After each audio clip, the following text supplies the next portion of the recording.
Hello guys, তোমরা কেমন আছো? আশা করি ভালো আছো। আমরাও ভালো আছি। আবারও চলে আসলাম একটা ছোট্ট মিনি ব্লগ নিয়ে। এটা হচ্ছে যে বাড়ির কালী পুজো, পাড়ার একজনদের বাড়ি কালী পুজো হচ্ছে এটা। তোমরা দেখতে থাকো, কত সুন্দর আয়োজন করেছে গাইস। ভালো লাগলে লাইক, কমেন্ট, শেয়ার, সাবস্ক্রাইব করে পাশে থাকবে।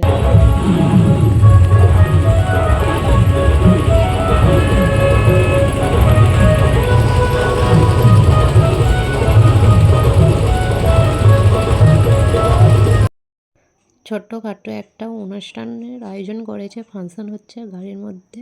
তোমরা দেখতে থাকো গাইস, তোমাদের ভালো লাগবে অবশ্যই। অবশ্যই পুরো ভিডিওটা দেখার তার অনুরোধ রইল গাইস। তোমরা দেখতে থাকো, ভালো লাগবে।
হ্যালো গাইস, ছোট্ট একটা মিনি ব্লগটা শেষ করছি এখানে। লাইক, কমেন্ট, শেয়ার, সাবস্ক্রাইব করে